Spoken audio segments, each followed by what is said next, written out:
True crime did not begin with podcasts. It didn't start with Surviving the Survivor, although you might think it did. It didn't start with Netflix or YouTube, even though we have a massive YouTube lawyer on the show tonight. No, it did not begin there. It began with the beginning of time, when one human being harmed another and someone else demanded to know who that person is and why they inflicted the harm. So tonight, we're asking the ultimate question: what is the greatest true crime story of all time? Who gets to decide why?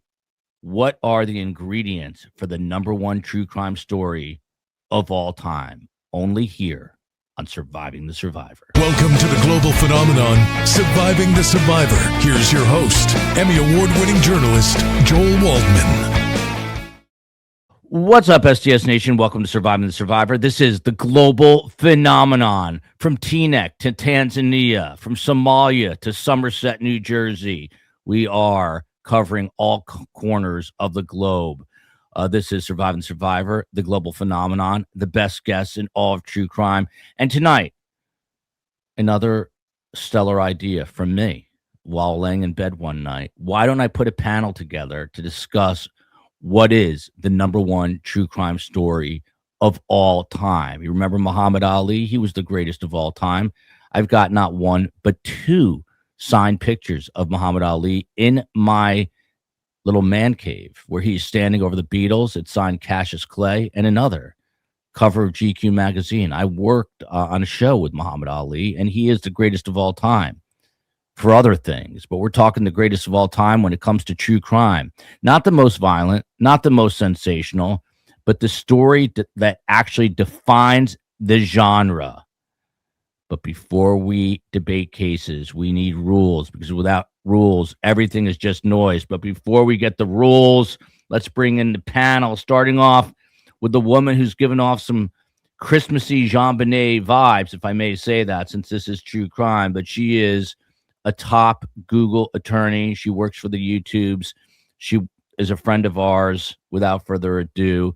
And she teaches at the COE's alma mater, SMU, Natalie Levesque. Here we go. Natalie, welcome back. Thank you for having me. This is perhaps my favorite panel. It's certainly an odd panel, but I love it. We've got Eli Frankel. Now, Steve Cohen's going to say, I saved the best for last, Steve Cohen. I'm straight like 915. Here's Eli Frankel. He's a friend, a relatively new friend, but he feels like an old friend. He is a real-life Hollywood producer. He's a true crime devotee. He's the author of this book, Sisters in Death, all about the Black Dahlia. Is the Black Dahlia the number one true crime story of all time? Perhaps, perhaps not. We're going to debate it here. And last but not least, Steve Cohen. He's got the same name as the guy that owns the Mets. This Steve Cohen is just about $30 billion poor, maybe $50 billion poor, but he's got all gold in that heart. Steve Cohen, welcome to the show. He just dropped a line on me I'd never heard before, straight like 915. For some reason, I thought 915 was a 45-degree angle, but in fact, he is correct. 915, if you look at a clock, it is straight. Steve Cohen, straight like 915. It's got to be a lyric from a rap song, I would imagine. What song? What song? Honestly, I'm not sure. I mean, I just kind of like will say them. But on the topic of friends, yes, you should take all the friends you can get. New, like Natalie and Eli, old, paid friends. Yeah, although I'm actually trying to get rid of friends because I just like to live in solitude now. It's a friend in need is a friend indeed. So much easier for me. But let's dive right into this. So Natalie Levesque, I would say without question, amongst the four of us, you and your twin sister are true crime addicts. I would say that you guys are. It is a almost, I don't want to say a compulsion, but it is. You guys are true crime obsessed. Is that fair? That is fair. That is fair. So we now need to set some groundwork here before we give our choices for what is the number one true crime story of all time. The ingredients for a true crime story. And I'll start with one. I think you've got to have a compelling narrative. You've got to have real victims, real stakes, lasting consequences. What would you say is another ingredient in choosing the number one true crime story of all time, Natalie? To me, it also comes down to compelling investigations. Like oftentimes it could be like a run-of-the-mill murder, like a custody dispute. But then there's an incredible investigation, or the FBI tries to extort someone undercover, and that then makes the case rise to the top.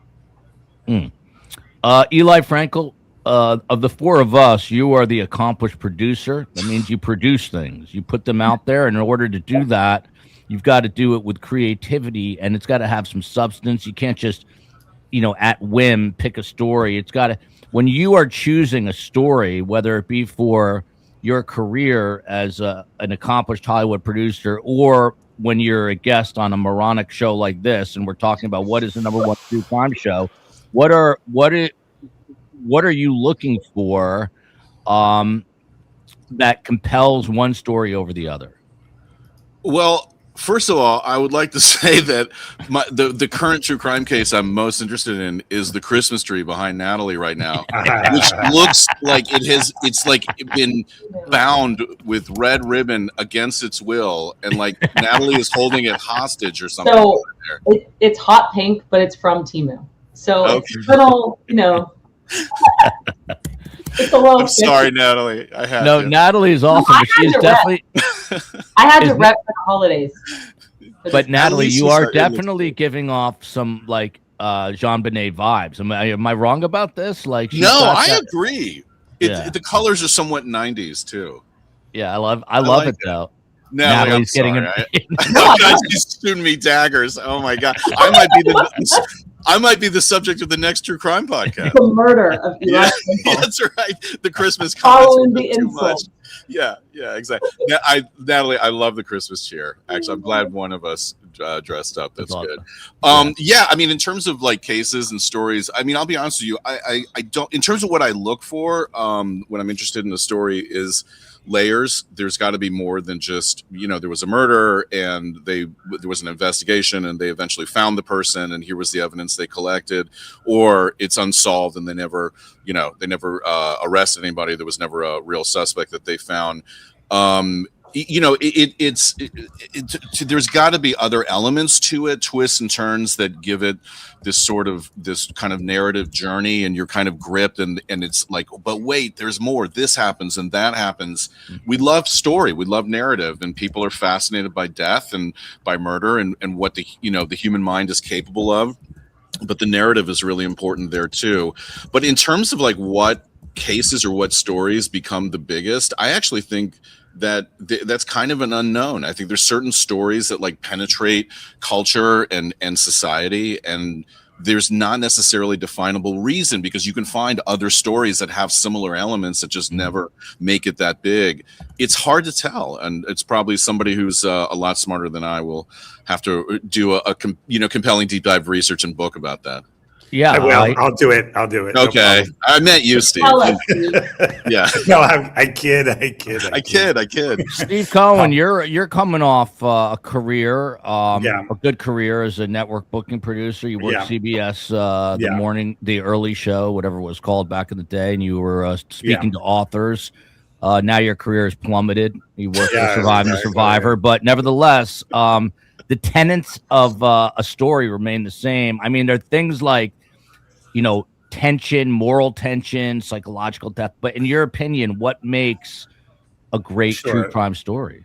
And I think like a lot of it is like in any relationship you want to have, like, why do you maintain interest in it? Right. And it's like, you think about what questions do you want answered? Right. And sometimes, right, it's not if it's a good mystery, you have a lot of questions for it. So you're like, in the case of some of these, you're like, why would this person do this? Why would, or how did this person get away with it? Or, so I think it provokes a lot of questions that you're just perplexed. Like the four of us kind of met through our shared kind of fascination with the Markel case, and we're just kind of like, why would they do this? How could people be so evil? Like, or how could they live with themselves? Or, I like certain stories that have an arc where, I like to tell Joel a lot, like, like the expression, like, what's the biggest radio station in the world? WIIFM.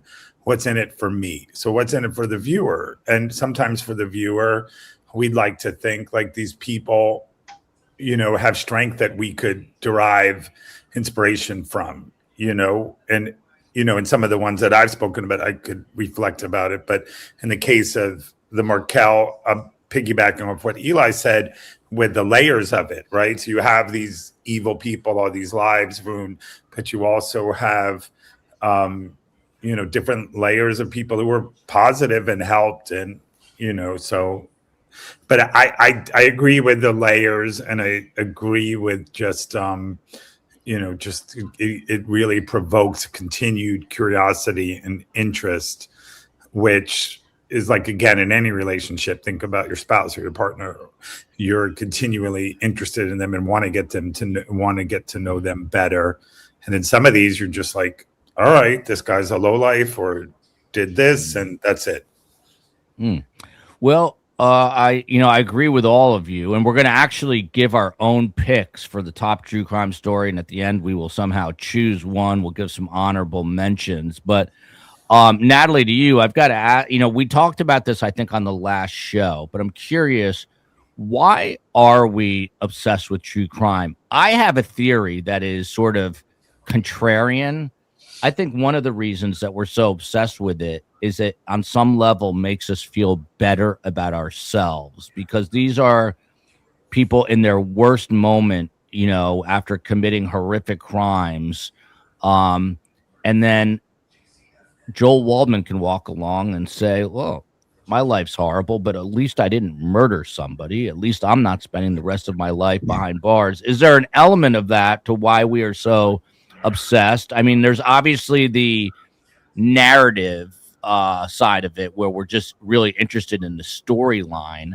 But what do you make of my, my assertion, I guess is the word, that some of us are just, it makes us feel a little bit better about ourselves, that we're not this depraved in our own lives.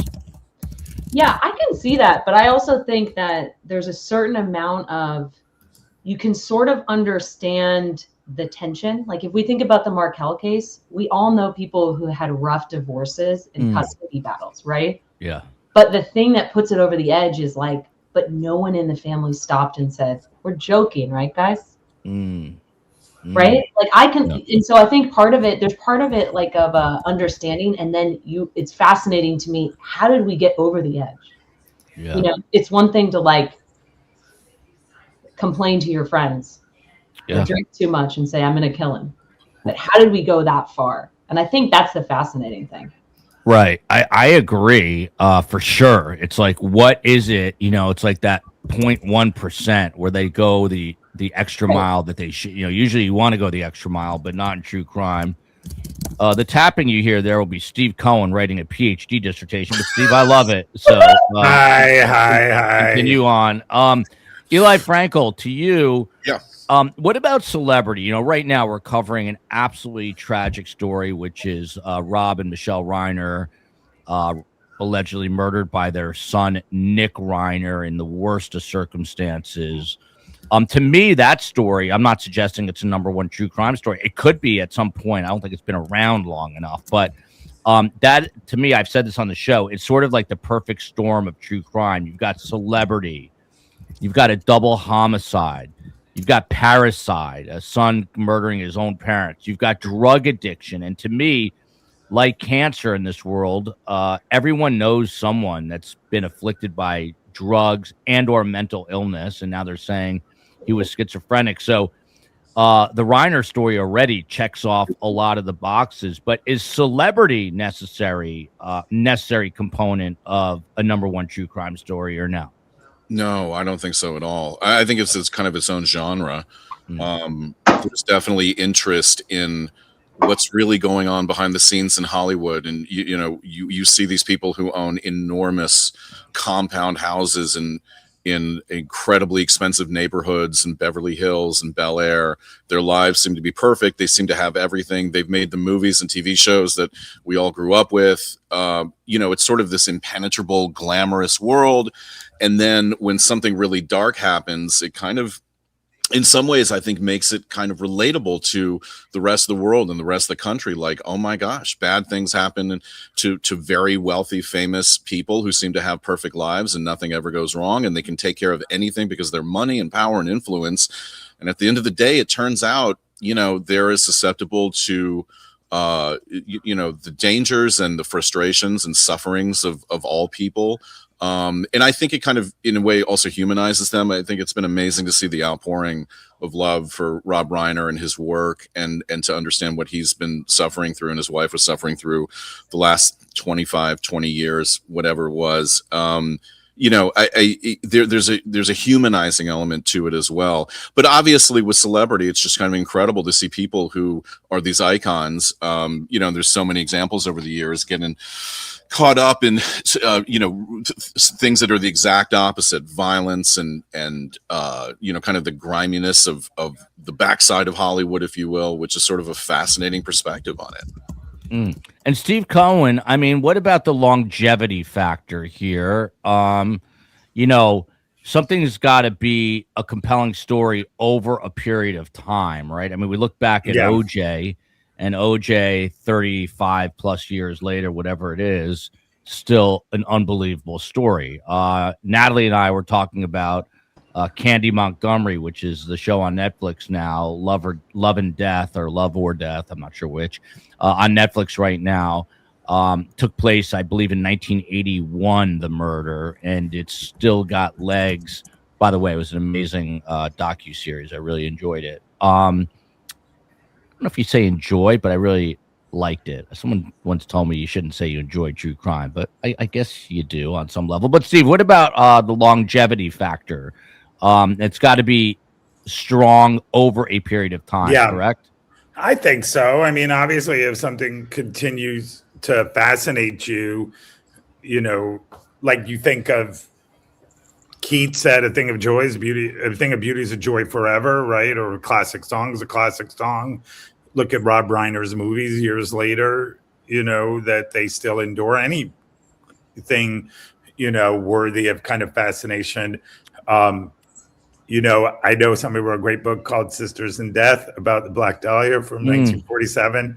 And why does that endure? And I think about what you're talking about, like we're kind of having fun with this debate, but it makes me think of when people ask, to get into the Hall of Fame in sports, right? And some people who are compilers of statistics, and other people, Sandy Koufax, Gail Sayers, like they were real comets for a short period of time. And I guess part of, we were having a text exchange and about like deciding these stories, and some of it, right, is the old debate, like, hey, it when you see it, right? Like, somebody's remarkable because you remark about it to other people, or they're extraordinary, or like I've heard people say like, oh, they look like they're in color and everybody else is in black and white. So it's kind of like pornography, it when you see it, or like, so we know, like you could look at all these statistics, but I think you feel it. You're like, holy moly. Like and Eli, I defer to Eli, but like Eli might pitch an idea and he'll say, wow, I tell them this and I could say it succinctly and people are interested in it. There was a different form of that debate when about going to war or doing anything of consequence. You could say it really succinctly, like, hey, fight communism, stop the Nazis, whatever the imperative is, rather than a lot of this amorphous stuff. But to answer your question, I think one of the things that intrigue us about the Markel case is he was murdered in 2014, and 11 years later, there's still justice that remains, or you're still thinking of the consequences of O.J. Simpson or Menendez or Scott Peterson or Black Dahlia or, the Ted Bundy case. And so, or some of the other ones that we're going to, John Benet Ramsey, some of the other ones that we're going to discuss. So I think longevity is a key thing. Can I add one thing, Joel? Yeah, please. You don't even have to ask. Just jump right in. I also think that a lot of times the victims just become so memorable. Like Lacey Peterson, her smile was so incredible, right? Yeah. And so it's Christmas and she's missing and we're all captivated. John Bonet is a childhood pageant star. Like, how many 6-year-olds do you see with that much makeup and teased hair? And so the victims oftentimes make the case more memorable as well. By the way, does your husband Damien, who I found out is 6'4", does he wear Christmas ornaments on his head like you do? Well, last night he had a Santa hat on with lights. Yep. Oh, that's impressive. I like a man that can be, is in touch with his childhood side. Sisters in Death. This is a book written by our panelist Eli Frankel about Black Dahlia. But Eli, what's interesting is you didn't really choose this as one of your top 3. I think it's because you were a guest on my show about the book already. But let's say you weren't a guest on my show and you were just coming on, not just to, promote a book, but would you typically put the Black Dahlia as a top true crime story of all time, like the singular top true crime story of all time? Yeah, I mean, it's definitely up there. And I think the interest in it, the enormous interest in it after 80 years is testament to how kind of deep this story has penetrated true crime circles around the country. It is just the ultimate enigma wrapped in a mystery. And we have, just enough information to understand kind of the contours of the case, but there's just enough that we don't know, where we're trying to fill in holes and figure it out. It's a true like murder mystery where you have to go in, try to find all the evidence and figure it out for yourself. That kind of sleuthing that I think a lot of people, especially myself, are really attracted to, is to try to put the pieces together and come to a solution to figure out what really happened here. But I mean, I've obviously I've done your podcast and I wrote a book about it. So I was trying to, find some other cases that I think are sort of at the top. But yeah, I definitely have it would be in my list of top 5 for sure. And Steve Cohen, what about like cultural impact? And then we'll dive into our actual choices here. We'll go around sort of round robin here. But, obviously if you think of OJ, right, there was incredible racial tension. It was divided by race to a large degree. How important is cultural impact on the law, on these true crime stories as being, the ultimate true crime story? Is that a necessary factor?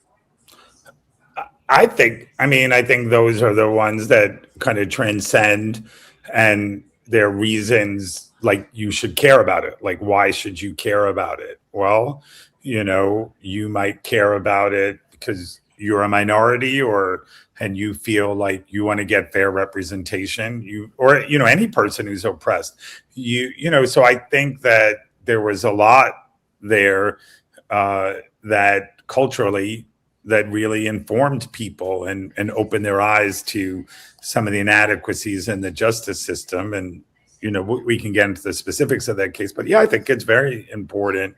Why should everybody care, about it? And that's anything, right? Like if we were in journalism, for a while, and now we're as much, content creators and, as journalists. And I think there's distinction, or people want to, promulgate stuff for a certain reason. But I think, I think it should have a cultural impact. And, and again, I think of other areas I watched a very good documentary on Ed Sullivan, and he culturally, people know about him bringing in the Beatles and how that endures, but he had a lot of Black acts there, and he gave them a platform so people could see people who look like them. And so, yeah, you see it in sports, right? Like, how people had a cultural impact. And so you bring up a good point. Like in any other, right, like my dad was, may he rest in peace, was a huge fan of Lenny Bruce, and the reason Lenny Bruce is still talked about is because he was one of the first to curse on stage and crossed lines and boundaries that were never crossed before. So that's part of it. He talked about race. He talked about stuff that people really didn't speak about.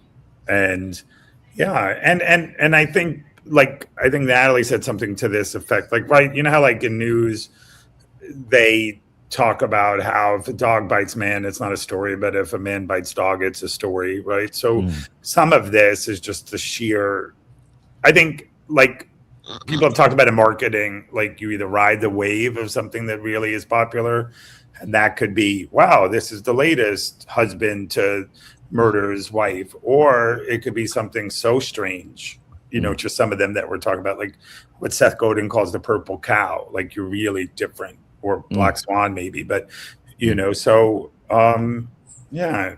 Yeah, interesting. Do we want to talk about any cases? Yeah. Boring. I'm just bored. Like let's let's do it. So Eli Frankel, you're the man. I've got your two main choices.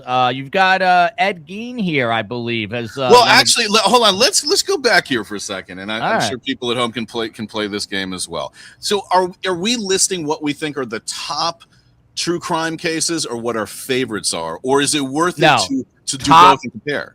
Well, I was really looking for your choice of the top true crime story of all time. Right, but like for not your favorite. No, I'm talking universally. What is universally speaking? What is like objectively the top true crime story of all time? I personally, I think it's not my favorite, but I got to go with Jack the Ripper. Really? Yeah, okay. I think it is the ultimate true crime case. It is. Tell us why, because that was on my list. But tell us why, because then I'll just use all your reasons. You know, it's Jack the Ripper. Obviously, it's kind of the OG true crime case. It's 1800s, but it is so mysterious. The background of foggy, Victorian London, the East End, Whitechapel, this mysterious phantom that is, crawling through the city's alleys at night. They never found the guy. They never had a real suspect. And it's mesmerized generations of people, and there's a reason for it. It's utterly brutal. It's totally mysterious. It kind of combines all of our greatest fears, I think to some extent about each other. It speaks to the growth of cities and urbanization, and having people within very close proximity to each other at a time when people were moving from like an agrarian society to the cities. It's just, there is so much to it. And at the end of the day, it is, that name is what defines true crime. It is the most well-known, the most talked about. There are more books, more podcasts, more articles written about Jack the Ripper than any other case. And it's, how old is it? 145 years old? And by the way, they thought they solved it not that long ago. It was some Polish barber or something like that. Yeah, Aaron Kosminski. He's always been at the top of the suspect list, but again, it's like Jack the Ripper provides you just enough info, but not enough to get to a solution, And Kosminski's fascinating. I mean, he was he went to a mental institution. The guy had a lot of issues, but there was and I'm not just asking you this because you wrote Sisters in Death, but what's the intersection of Jack the Ripper and the Black Dahlia? I mean, they're both like incredibly. There's this mystique about both, but does Jack the Ripper take the title in your opinion because of the? It's got an extra 100 years or so on the Black Dahlia. I just think Jack the Ripper forms an image in your mind of this killer, with the top hat and the cape and the whatever you want to fill in, but again, it's that background of Victorian London, Whitechapel, this phantom going through the alleys and passageways and killing people. It's that image has just become so burned in people's minds around the world and associated with true crime, and I think that that sets the pace for everything else. It's hard to say. I mean, I think that Black Dahlia is probably as big a case in the United States, but in terms of around the world, I think Jack the Ripper is it. Yeah, and by the way, we don't have to be that tight with the rules. We can go back and pick your own favorite, but let's go to Natalie Levesque first here, and ironically, she's given off some JonBenet vibes, and that is on your list, Natalie Levesque. JonBenet, why, in your opinion, is this story, which is now 35 years in or so, in terms of its longevity, Why do you think that this could potentially be a top true crime story of all time? And who did it, by the way? Yeah, the interesting thing, since we're talking about true crime, is that I don't even think a murder really took place, because I believe that this story is really a family tragedy. I believe that the evidence, especially that we hear from Detective Kohler, who I think is the best on this subject, is that it was a tragic accident between two siblings and parents who covered it up due to shame, which was unnecessary, by the way, because the brother could not have been. He was too young to be tried. Yeah, we got into a little bit of debate about this the last go around too, with Eli taking some, at least questioning Natalie Levesque. Do you have any questions for her now, Eli? This go around? Sure. Yeah, please go for it. At the very end of the day, Yep. let's say that something happened with the son or whatever. How is it possible that this family, this couple that love their daughter, and from everything we know, we're dutiful parents, were able to stage a crime scene like that with a garrote around her neck, what was her underwear? It is such a horrific scene. How could two parents be capable of that? And I don't think they were. I think that the thing that's really important to know is to study the parents, right? So Patty, the mom, everyone says, is one of the most vain people. You never saw her wear an outfit twice. But yet when the cops show up in the morning, she's wearing the exact same outfit she wore at the Christmas party the night before, and has full makeup on. That suggests someone who never went to sleep. But someone like Patty could not deal with the shame of, not only have you lost a daughter, but your son, it was a tragic accident that your son committed. And then how do you walk around and be the wealthy, well-liked person in that scenario? Eli, Natalie's going like layers deeper than you. She's talking about habits of the mother, that is fascinating. But I think once you understand that, then you can understand that's why she wrote the ransom letter, which the FBI, pretty much everyone has agreed, she wrote that in a pad. It's her handwriting. It was done in there. By the way, Natalie's a lawyer, so I have to say, allegedly. Oh, this is my own opinion. Yeah, but at the same time, if somebody is vain or is status seeking or wants to keep up appearances, if let's say, by the way, this did not happen. I'm just saying as an example, if she had fallen down the stairs and it turned out that, the brother had pushed her, and they lied and say, oh, she just fell, the brother had nothing to do with it, that's a different situation. But you're talking about an extraordinary staged crime scene in which their daughter is essentially mutilated in a way in the basement, and the body is treated in horrific ways. I just don't believe that they'd be capable of that, or they would have staged it in a different way. It's just the extent of what was done to her is so extreme. You would have to be psychopathic, really, really a damaged person to do that to the body of your own kid. And I just don't see any evidence that they were capable of that or operated in any way like that. I'll tell you what makes for good Surviving the Survivor is opposing views eloquently being hashed out here. I like this. This is good. Go ahead, Natalie. I was going to say the problem for me is that there's no evidence that there was ever an intruder. There was no footprints in the snow. And furthermore, if you look up their house, it was like 15,000 square feet and the most complicated layout. Yeah. So yes, but we also know that the investigation was not thoroughly. It was not a thorough investigation. The Boulder police weren't great. There was a lot of evidence that wasn't initially gathered. They let people tramp through the home. I mean, anything could have been any bit of evidence could have disappeared or been manipulated in some way during that time. Or that's part of what makes it interesting is the ineptness, I think, of the Boulder police. By the way, if my house was 15,000 square feet, Natalie Levesque, I would still not know that something happened to my child, because I'd be so far removed physically from my kids that I would never know. But what about that, Natalie Levesque? The fact that the police really botched this. Yeah, the reason I find it fascinating that so many people traipse through the house is that the story is they got a ransom note that said, don't call anyone and don't call the police. And yet seconds after finding the letter, they called all their friends to come over to the house. I don't think that's normal behavior. But I think that John Bonet is one of those cases we're still talking about because of the victim, because it's never been officially solved. Obviously, there's been grand jury indictments against the parents, but due to political reasons and money, they've never been prosecuted. But I think the whole thing is fascinating. Do you think we ever get a definitive answer in this case? I think we do have one, but no. But no. Interesting.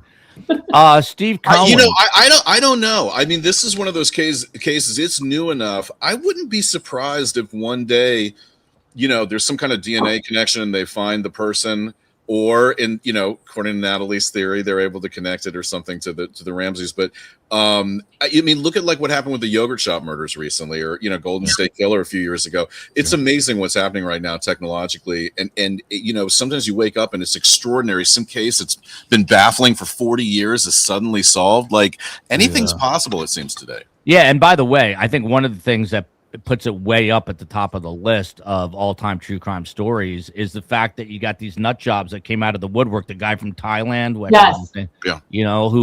wanted to take, the acclaim for that, but what was his name, Natalie?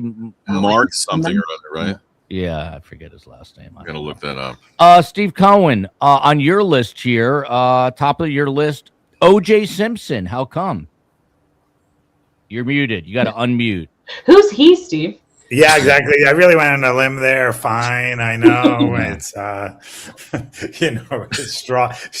Don't worry. Your second pick is even more cliche, but go ahead with OJ. But one of the people on this panel, was saying that's like the McDonald's, like you're doing, what was it? You said it was like doing a food review at McDonald's. But not about that. But I also wanted to have a diversity of opinion, but obviously that case, 150 million Americans watched it. The trial went on for 8 to 9 months. It brought in all of these interesting characters. It brought in race. It brought like a lot of compelling people. I know I've talked about how when you have a story, right, you want to foresee conflict, character, consequences, comedy. It had all of that, whether you're Judge Ito, Cato Kalin, Faye Resnick, all these people that kind of came out of the woodwork, and you're still lingering kind of curiosity with what happened there. And I think it's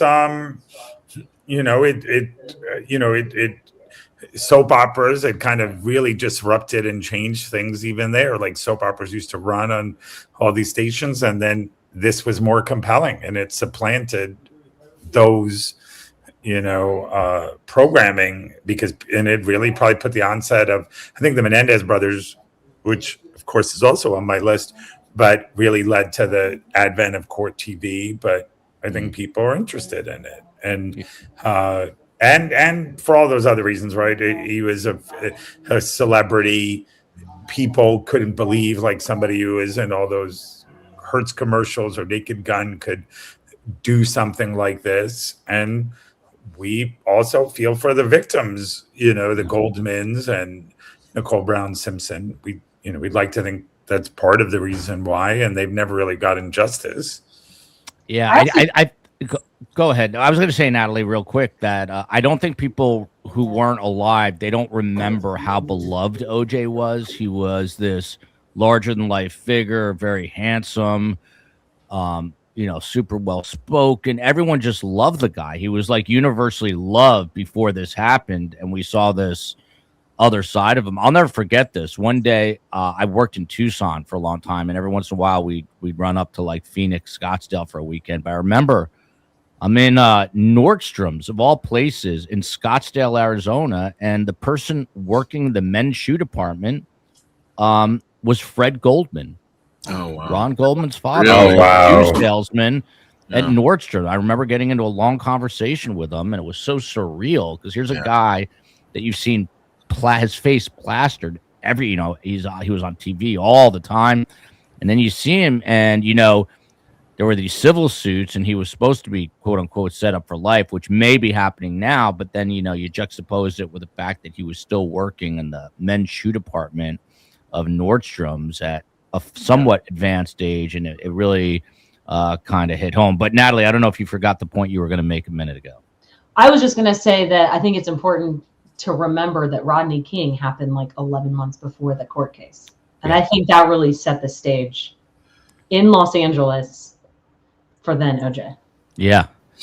Well, I'll give you one of my picks. I was going to go with Jack the Ripper too, for all the reasons that Eli Frankel talked about. And also I was invited on my favorite radio show of all time, maybe my favorite show of all time, Coast to Coast AM. And I was asked to discuss this not long ago. But then I would put the Zodiac Killer high up on the list. We're talking really? about yeah. I'm surprised by that. I mean, listen, Why?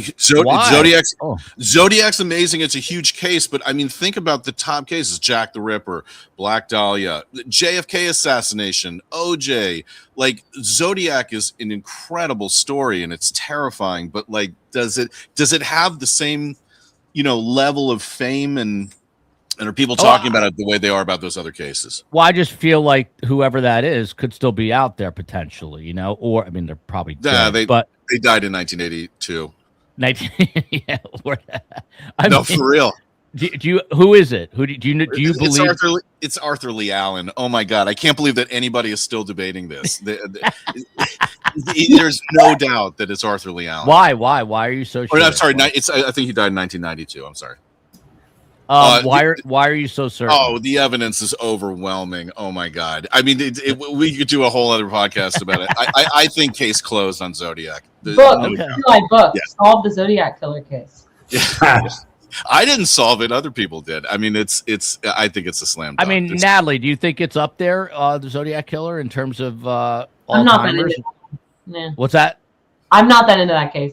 Why not? I'm curious. Why aren't you into it? And Eli laughed at me, but why are you not into it? I don't care about Eli. I care about you.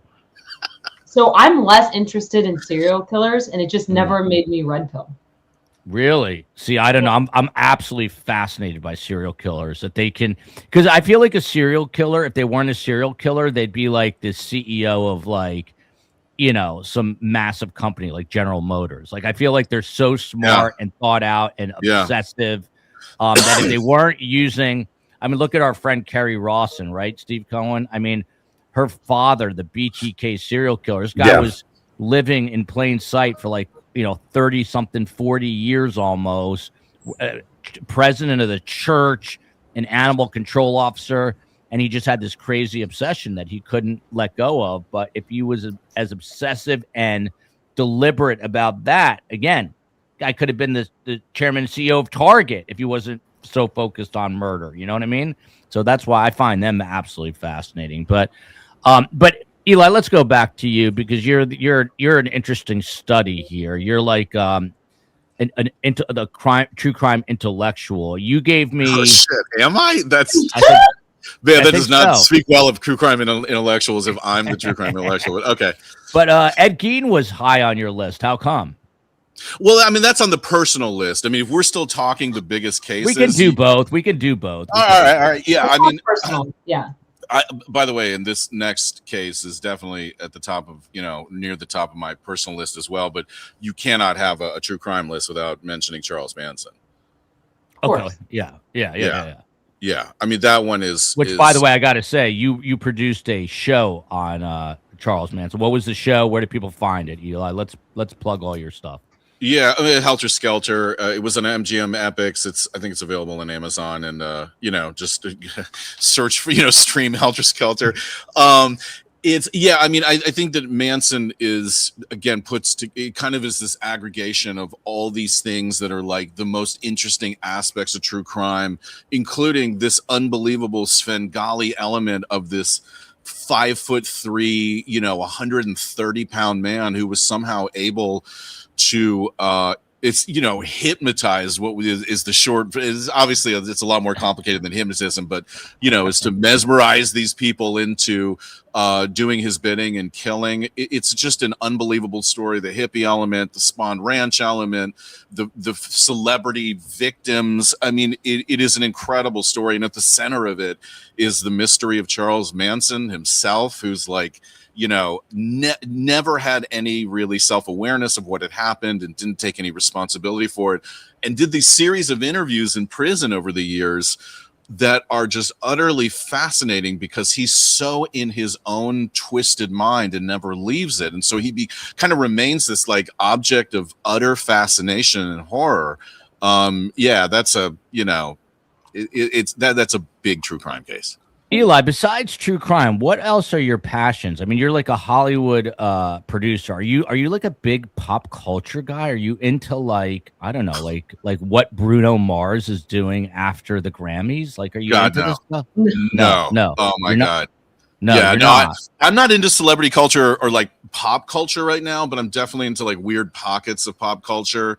Such as, I'm curious. Man, I don't want to really. Come on.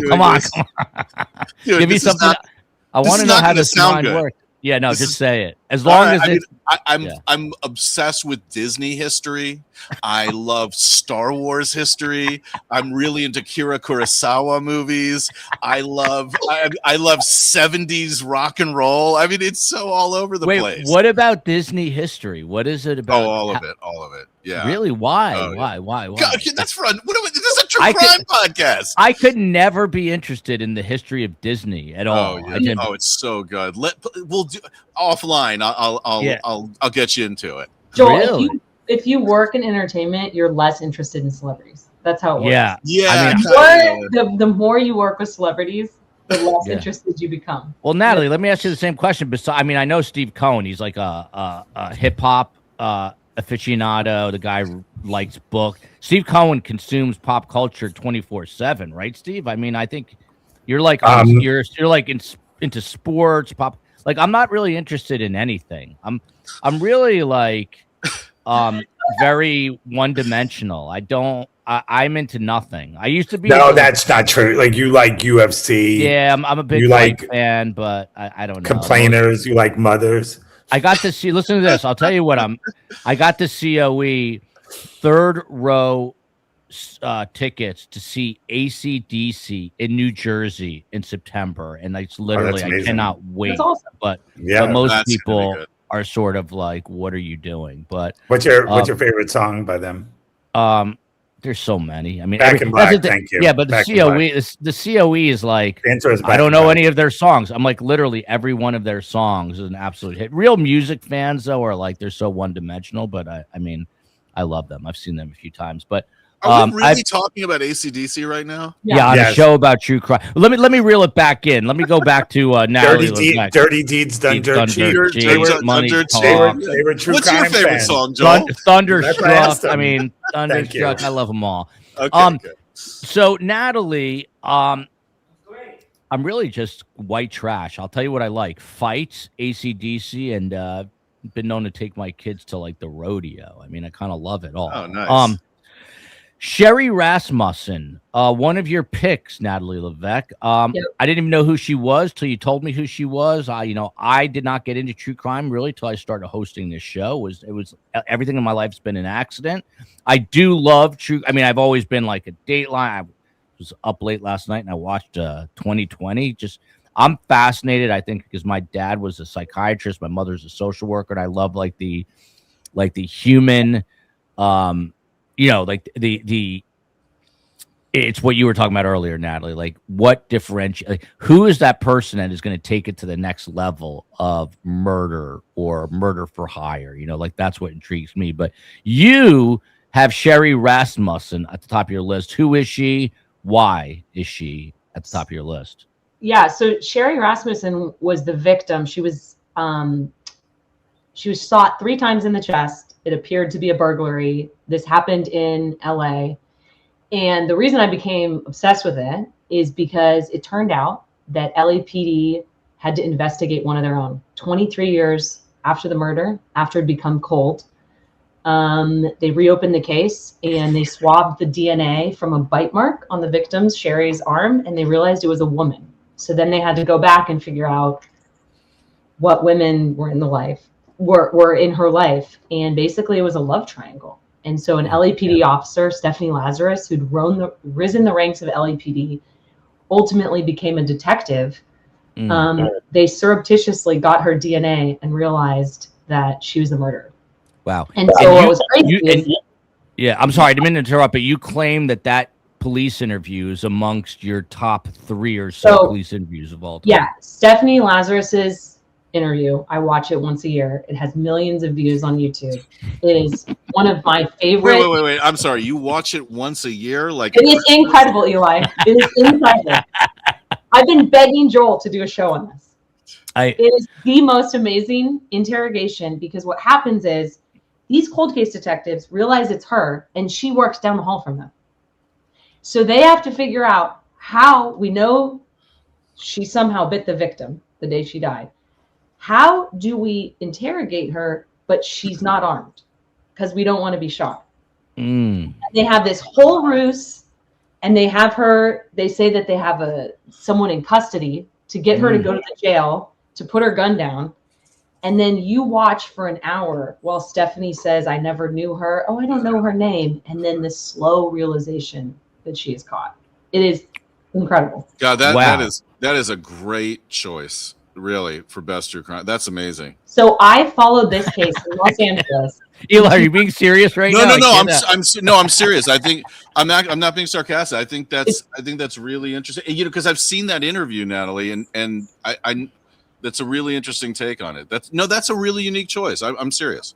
So in 2009, when this case was happening, there was no YouTube, and I sat and refreshed a blog all day while a blogger would write what was happening in court. Wow. That's how I became obsessed with this case. And then there's a 1,000-page book on the case, which I've read. And the timeliness of this case is that she actually got parole. And it went to Newsom, and he vetoed it. So she's still in prison. Wow. But she finally admitted to the parole board that she did, in fact, do it after claiming she was innocent for decades. Wow. And why don't you think there's more on this done, Natalie? Probably because she won't talk.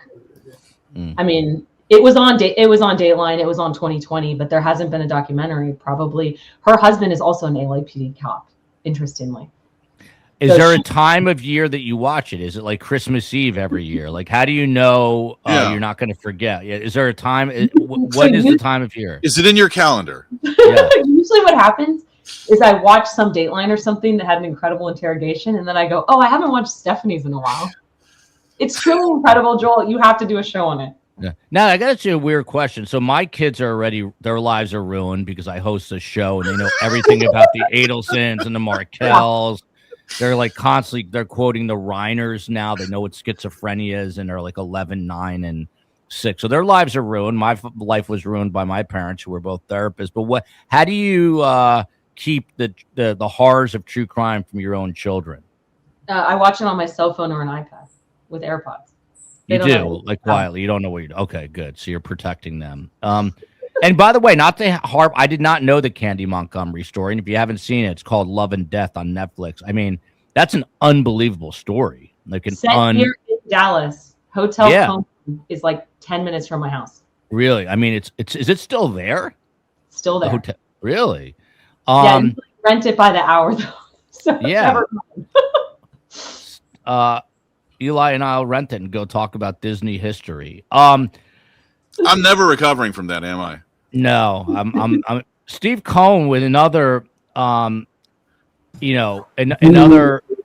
quiet pick here out of left field. The Menendez brothers, a case that no one's heard of. So, Steve, you got OJ and the Menendez brothers. Well, how come the Menendez brothers are on your list? I mean, you were asking like which are the biggest true crime stories. So, since that was the rubric of this conversation, I was following the rules. Now we're moving the goalpost and changing them. But if you asked me, just dispassionate, like what was such an impactful story for all of the reasons we enumerated before, I certainly think that's one of them. I mean, it holds people's curiosity. Like, how are these two brothers who grew up in wealth and privilege and had played tennis with the likes of Joel Waldman growing up, other elitists, but why would they do it?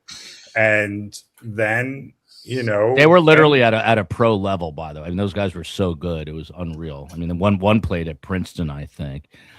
Totally neither here nor there, but Steve Cohen, you know that's my MO. I just saw in the headlines the other day that Jam Master Jay, Steve's a big rap aficionado, but Jam Master Jay's killer, the conviction was just overturned. Do you know why?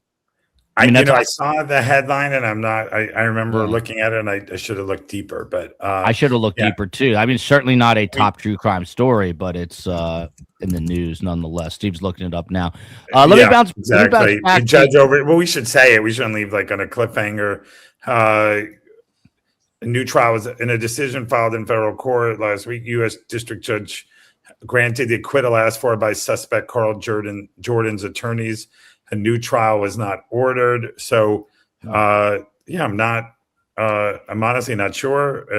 But we could follow up with that. I mean, I remember when that happened. That was in 2002, if you can believe it. Wow. You know, and I think with a lot of these people, you know, they were beloved and they talked about not being involved with drugs or all those kind of things. And he was dealing drugs, you know, and you see a lot of these people for whether it's street cred or, you know, so yeah, it's certainly a tragedy that happened to him.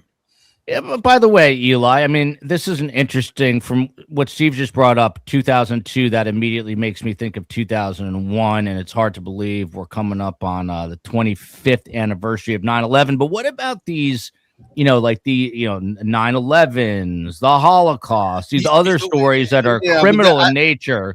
How do you differentiate them from typical true crime? That's not true crime to me. Those are historical events, and I think there's a line that separates them. You have much greater forces at play there, you know, geopolitical stuff, and I mean even JFK assassination. You're talking about, you know, an event. And I think I mentioned it earlier, but still, it's an event that was, you know, it's of such historical importance. It just feels separately from like the study of murder and human nature and killer. I don't know. It's those, you know, they just seem, you know, it's just this kind of a separate world to me. By the way, what's your JFK take in a sentence? We'll do a whole show on it, but is JFK a conspiracy or? Oh God, happened? I'm staying out of this one, man. You're not going to get. Can I have a pass on one story? I'm just not going to comment on it. That's the one. I do not want to get stuck in that one. I'll tell you what though. Oh, sorry. No. But Eli, one of the true crime stories on your list that you probably forgot you gave me already was the Jonestown Massacre, which I thought was fascinating. Yeah. Talk to us about. A lot of people don't even know what it was. 1978. Yeah. Why is that on your list? Oh my God, I'm obsessed with that story. Please. Tell us. Yeah, I mean, it's a cult story, but it's also, I mean, it's essentially mass murder. Jim Jones was a cult leader, came out of Indiana, very charismatic preacher, started getting quite a few followers, very popular in the African American community.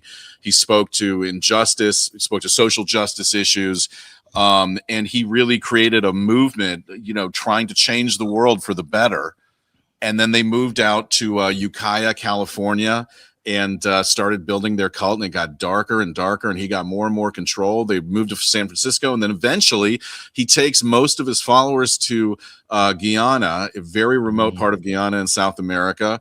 And eventually, when they're investigated by a member of the U.S. House of Representatives, he forces all of his followers to take poison and kill themselves. Nearly 1,000 people died at the compound in near Port Kaituma in Guyana, and it's an incredible story. It's just riding that line between murder and also willful kind of ignorance going along with this guy's command to kill yourself. It's an amazing story. Like, is this like the cult story of all cult stories? Yeah, for sure. Yeah. It's I think, well, Manson kind of, on that line as well, but the Manson story is so much about Charles Manson as opposed to like, well, the cult part is pretty big too, but Jonestown's really up there. It's a more kind of traditional cult. Manson's cult at the most was like 32, 34 people, and a lot of times they all weren't there at the same time. So Jonestown. But got Heaven's David Gate. Koresh. Heaven's Gate. That's what I was going to bring up. Heaven's Gate, man. Yeah, but that was... you know what's interesting with Heaven's Gate is that those people were not. I mean, I'm going to probably get flack for this, but for the most part, they really weren't coerced to be. They weren't held against their will. You know, they could have. They wanted to be there. Was a very tight group of people. I mean, obviously they were manipulated by Marshall Applewhite, and it's terrible. It's a tragedy what happened. But at the same time, like they knew what it was about. They were on board with everything that was going on. The 1,000 people in Jonestown did not go down there and become prisoners of Jim Jones, knowing that they were, that they were going to have to commit suicide or drink the poison that he handed out to them. It's a tragedy. It's a monumental, impact. It's a terrible story. And could you explain how that phrase now is in the lexicon about drink the Kool-Aid? Yeah. Yeah, well, interestingly, it wasn't Kool-Aid that they drank; it was Flavor Aid. But it turned into Kool-Aid. You got to feel bad for the Kool-Aid company. It's just it's the idea of like don't become a cult member. Don't just follow along and say, okay, yeah, I agree. Don't drink the Kool-Aid. The 914 people who were in Jonestown were forced to drink a cyanide-laced drink that was had Flavor Aid in it to make it go down a little easier. But nonetheless, like seconds later, you're in writhing pain. I mean, they killed everybody: infants, children, senior citizens. It was an absolute slaughter. I'm looking back. What was the reason? Yeah, I remember it, obviously. Because he knew that the U.S. government knew that fishy things were going on. These people were being kept against their will, and he knew that it was going to get shut down. It was over. And I think ultimately he figured, these are my people. I own them. And if you're going to take them away from me, I'm going to kill them before you get the chance to do Was that. he getting like financial, was he being paid by these people? Like, what was his motivation other than to control them? No, he wasn't being paid by them. He took control of their finances. One of the things you had to do when you got in deep in this group was to hand over all the checks that you got from, if you were disabled or older, Social Security checks. They took control of that. There's a lot of power of attorney kind of stuff. I mean, they took over bank accounts. You had to basically give them everything. And Steve, we've had Rick Allen Ross on, not the rapper, but the cult expert. And that guy's fascinating. We should do something. Yeah, super duper. I thought he was very interesting, and he really was one of the people involved in the NXIVM cult. And there was the One Taste cult in San Francisco, right? I mean, there might be certain cult-like things going on now in the true crime world, but by the way, Joel would be an outstanding cult leader. Yeah, I would love to be a cult leader. Let me ask you. Jim Jones, I tell everybody, best to be addicted to STS. Also a rapper, Jim Jones. Yeah, Jim Jones. Rick Ross, a rapper. Yeah. Was there a sexual component to this cult, Eli? I just don't know enough about it. Not across the cult, and in fact, Jones, urged his followers to, it wasn't like there was. Jones kind of urged his followers to break their marriage vows, but that was really to break up the family so that he could become the new father to everybody. But it's not like sex was rampant across the group or something, or was encouraged, except with Jim Jones. He slept with both men and women in the cult, kind of at will. And yeah. He also, I did not mean to cut you off there, but he also like, we'll have a photo of him up. I hope the COE will put one in here, but he just looked straight out of Central Casting, 1970s, the big glasses, the gold chains, the whole thing. But the slick back hair, he had the look going on. Had a good look, a good retro look happening. But for a cult leader, not in general. no, for a cult leader, yes, that's the caveat there. Right, Natalie Levesque, one of your top three. A story that is closest home for STS, Dan Markel. How come that is on your top true crime story of all time? Yeah, I was basing my list on what are the cases I've red pilled the most. Like, what are the cases that I've read every single Reddit thread about the case? And Adelson's fits that bill. It started with the podcast, and then I found STS, and then I watched all the trials. I think the characters in it and how high profile the trials are really are what did it for me. I also think it's just so fascinating that we have the Adelsons, who are this white, privileged, very wealthy family. And then, I feel like there's so many victims in this case. Of course, the Markel family, but also all the children, as Phil Markel said in the last trial, right? Because we have hitmen and middlemen whose children are also the victims of all this. By the way, Natalie, everyone knows I just pulled things out of left field. This has absolutely nothing to do with anything at all, except for my son, who is a diehard soccer fan. And I bet Eli Frankel and even Steve Cohen have no idea who I Show Speed is. Do you know Steve or Eli? I know he is. Yeah. Who is he, Steve Cohen? He's a YouTuber who's extremely popular, and he's like the biggest soccer influencer. Yeah. I Show Speed. Oh, I mean, and he's like he did something with Tom Brady recently, but Ronaldo, yeah, for sure. And he's a guy that just found a niche in soccer, and he's like, I don't know, 50 million subs, and but Natalie, the short question that I had, you need to get something signed from my son, I think, and I'll have to bribe you at some point, but he's obsessed with I Show Speed, who's probably arguably become more famous than a lot of the footballers. Eli, how weird is this world of influencers now, in your opinion, before we go on to cap out our top true crime stories? How weird is it right now that, I think like Paris and what's her name, the Richie sister, started it with a reality show that you helped. You didn't help create that show, but you're in this world, Eli. And then you move on to the Kardashians. And now our world is destroyed with all these ridiculous influencers in all these different areas. What has this done to our world, Eli? Do you have any thoughts? Are we done talking about true crime? No, we're going right back to back to I don't know. I mean, their influencers are great. What do you want me to say? Okay, that's it. They're great. But now, so Natalie, Dan Markel, you said it's because you have quote unquote red pilled it all. Now, Eli, you had something else in here that caught my attention. You had two stories that we have not talked about at all. I'll have you clump them together. The Wonderland murders and Chris Watts were both on your list. Why? Yeah. I mean, Chris Watts, who knows if that case is going to be of interest to future generations, but I think that's been a pretty enormous story, at least in true crime world, in the last few years. I mean, it's so shocking. It's so striking. And is it potentially the first murder investigation in which nearly every single moment of the suspect after the murder, or 2 hours after the murders have been committed, is filmed? It's on cell phone and CCTV footage. It's like you can literally watch Chris Watts's day starting 2 or 3 hours after he leaves the bodies at the oil field.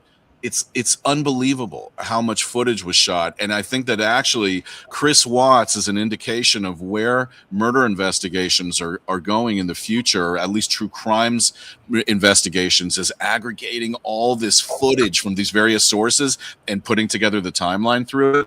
I think that case is so fascinating because it's so normal. You got Shanann and, the two daughters, and then Chris, they look like any other American family, and you've got so much footage, cell phone footage. I think it's actually an indication of the future of true crime in some ways. And I hate to say it. What's that, Natalie? I said it's hard to get away with murder now. Yeah, it's impossible. But also, I mean, I think it's fair to say Chris Watts, a good-looking guy. I think there's something about something about that captivates people, particularly women. Curious to know what if he's getting crazy amounts of mail. Do you know, Levesque? Does this guy get mail in prison? I'm sure he does. Oh yeah, there were articles that were saying he had tons of pen pals. Yeah, women who love him. So I would have no doubt. Yeah, it's kind of. And what do you think that is the phenomenon? How do you explain it? Natalie, as somebody who might know. A lot of times with these prison wives, because of course I've watched the reality shows about prison wives. It's who believe that it's fixers who believe that I can find the good in him, or I can rehabilitate him. Yeah. Like you know. We talked about it earlier. I played tennis with the Menendez brothers, and I was single most of my, like adult life. I was dating here and there, but then you read about the Menendez brothers. They're like on their 19th marriage in state prison. I'm like, I can't meet a woman, and I'm a free man. So it makes you wonder, like, what is happening. But that's a whole other story. How these guys get women on the inside. But how about is there an attractive female true crime, like female who's been convicted of a heinous crime? Eli, any notable attractive female true crimers to you? Well, I mean, I don't know what the definition is of attractive, but Jesus, are there some amazing, true crime cases with women in the past? I mean, some of these, there's like these baby killers, these poisoners and stuff. I mean, I have to look at my notes to. Jodi Arias? No, I'm talking much older. Like, there's so many serial killing nurses and yeah, I mean, I think people would find Jodi Arias. Yes, there are. Or Casey Anthony. Casey Anthony, even though she was never convicted. Yeah, sure. God, I mean, yeah. But like you talk about Ted Bundy, and women are like, wow, he was very attractive. The guy's like psycho serial killer. But who knows? I guess there's we digress once again. So I've got some final questions, and then we will throw out our absolute final pick for number one true crime story of all time. But Natalie, does a great true crime story need resolution, in your opinion? Oh man, maybe not because of John Bonet, right? Yeah. Well, by the way, I'm a big believer that families deserve justice. So in that sense, yes. I mean, I think Ellen Greenberg is a fascinating case. It's not a top of all time, but I think one of the reasons it does not get the attention it deserves is because there is no resolution. It's like midstream. But is mystery, Eli Frankel, this is a deep question here, is mystery more powerful than justice? Oh, God. Jesus, man, these questions.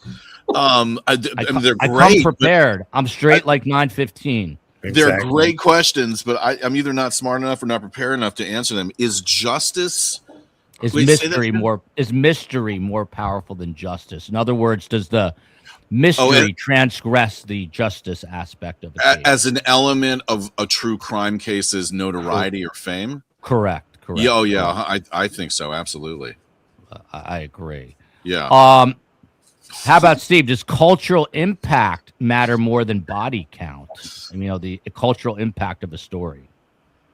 Yeah, and you might have heard me at some point be like, "Hey, one murder, and I'm Jack the Ripper," But I think now, unfortunately, like we're desensitized, to, when we were in news, Joel, like we would cover all these school shootings, right? And you remember in 1999 when Columbine happens, and then in the United States there's a shooting every 27 hours, right? I mean, you live right near Parkland, there's Sandy Hook, there's so many of them, and I feel like we look at them and we're like, oh well, I don't know, we're inured to it. But I do think, I think people care more about certain murders and certain things than others. We cared about Cecil the lion because it had a name and we thought we knew it rather than just some random person. And we cared about certain people because we feel like we knew them and or we knew the perpetrator. So I definitely think there's certain just any incidents. I think there's a certain intersection of the zeitgeist and timing, right? George Floyd was one person, Rodney King was one person, and they have a lot of impact years later, so and import to people. And so obviously, O.J. Simpson is being taught up in legal, law schools years later, and I think televised trials are impacted and just all sorts of things. I'm sure the way lawyers present or prosecutors present and how they deal with things has totally been transformed. And it's a shorthand for people who expect to see that, right? Maybe like CSI probably changed the way we look at crime, right? You think there's always going to be, TNA on a glove or whatever it is. Yeah. But well, Natalie, final question to you before we give our picks for the number one true crime story of all time. Do you think that we still have to be arguing about the story for it to be a top pick of all time? Is that important? No. I mean, with Adelson's and Stephanie Lazarus, two of mine, I think the facts are pretty settled, right? We have courtrooms and we have juries who have said, yes, they're guilty. In the case of Stephanie Lazarus, she's now finally admitted it. So fast. How old is she now, by the way, roughly? Almost 60, mid 50s. Okay. So, I've changed the rules in the final moment. You can't just pick a story that has zero interest, but you think it's the number one. In other words, if you're not interested in Jack the Ripper, Frankel, you can't just tell me Jack the Ripper. You've got to have some personal investment. Steve, I'm going to mute you for 1 sec, but you've got to have some little bit of a personal investment in order for it to be like, you've got to have your own interest. So, Steve, let me keep you muted for 1 sec. We're getting ambient noise. Eli Frankel. Hold on, Steve. I muted you on our end. This is now. There we go. Eli Frankel, Steve Cohen, butchering the moment. Your number one all-time pick for all-time true crime story, in your opinion, is, drum roll please, Eli. I still gotta ask though, is this my personal favorite or what I think is the biggest, or both? It's sort of, you've got to have a personal interest. Like, you can't just give me what you deem to be, I don't know. It should have a little bit of both, I think. A little bit of both in it. Yeah, man, the criteria are a moving target. I don't want you to be forced into saying something just because you're like, oh, that's the number one. Like, I want you to have some investment in it. Well, am I allowed to choose Black Dahlia? Sure can. And by the way, he wrote a book here called Sisters in Death. I've been physically sitting on this book that's putting indentations into my thighs. It's a big book. And it's very hard. I'm not saying it because of the book. I'm saying it because I do. For me, I think it is the ultimate true crime mystery. It has all the right elements to maintain that mystery, all the right amount of information, the lack of information, and a very sympathetic victim.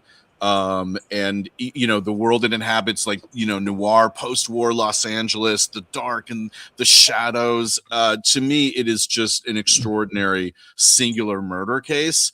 And obviously something that's been of great personal interest. Yeah, and if you haven't read the book Sisters in Death, Eli Frankel actually solves the case, I think it is fair to say, and that's a reason enough to buy the book. You will get an answer as to who he thinks is responsible for this. Steve Cohen, always an honor to have you on the show. I've unmuted Thank you now, Steve. Thank you. I'm out of my post time out. Yeah. Okay. I'm back. Your pick for greatest number one true crime story of all time. I feel like, again, I'm going on a limb because that's where the fruit is.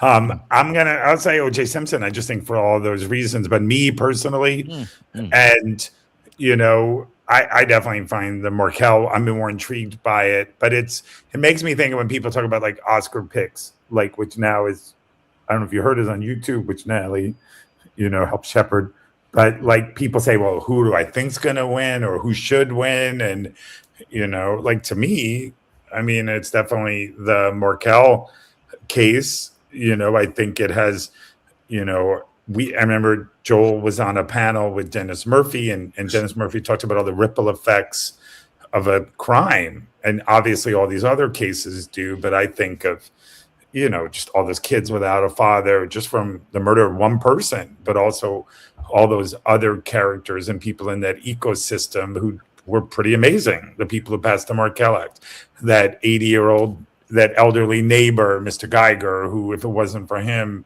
all these hardworking police officers and people. And I think like a good story, it has different levels of the arc, right? Like, act 1, act 2, act 3, and hopefully, we're all waiting to see Wendy Adelson receive justice. But I'd go, for me, maybe I'm a prisoner of the moment, but I would say probably, the Markel case, I think, has a lot of those aspects of it, but probably OJ. Oh, I'm going OJ. I know I have two things there. And it's like that joke, like I used to be so indecisive. Now I'm not so sure.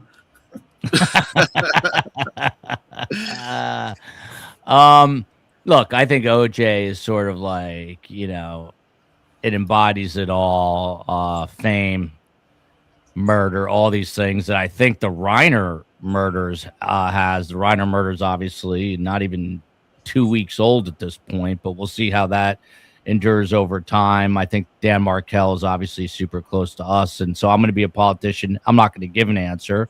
I don't think. I think the Zodiac Killer is pretty damn interesting, Eli, but I also think Jack the Ripper obviously embodies everything you talked about, that Victorian England, the creepiness that permeates every pore of that story. But last but not least, Natalie Levesque. She is the woman who keeps us together here. She's really embodying the Christmas spirit for the three Jewish guys on the panel, and we love it. That was literally my thought, by the way. Yeah, I love it. Exactly. Represent. I would wear that ornament hat, if that's what we call it. But Natalie, what is the all-time #1 true crime story pick for you? So for general all-time, I agree with the Jack the Ripper analysis. But for my personal favorite case, it's got to be Stephanie Lazarus, with a very close second being the murder. Wow, that's interesting. The #1 personal interest. Wow. Yeah. When do you think you're gonna watch the interview again? When's the next time you're gonna watch her interview? Yeah, maybe I'm gonna get off this interview, pretend that we're still interviewing so that I don't have to watch my kids, and then maybe I'll watch it. How long is the interview? It's an hour.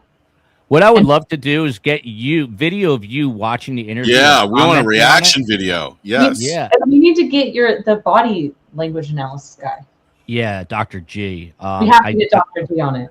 But I think it'd be interesting to see like what your thoughts are about it, having seen it so much, and for you to say like, okay, here comes the turn. Watch this, like to teach us about this video that is so incredible. Like what you see, because I've seen it, but it's been years. But like, it'd be super interesting to hear her take on it. And by the way, I need content for while the holidays here. So, is there any way you can actually do this? Is there a way you can record yourself? I'm here. Can you ask Damien to record you watching this with editorial insight? I would love to have that. See if you can do it. But we don't want to just know about Natalie, Eli, and Steve. We want to know about you too. So in the comment section below, by the way, don't forget to hit like, subscribe. We've got a Patreon page. But in the comment section, let us know what is the #1 true crime story of all time. But you got to make a case for it. Why is it your pick? And we will look at all the comments. Eli reads all the comments. He will glean through them, and and he will respond. And so will Natalie. Natalie will respond, and Steve Cohen will respond as well. But if there's something we missed, let us know. Off the top of your head, did we miss anything huge? I'm sure we did. Oh, for sure. I'm actually really interested to see what people choose as their like favorite true crime story. Yeah. Yeah. I agree.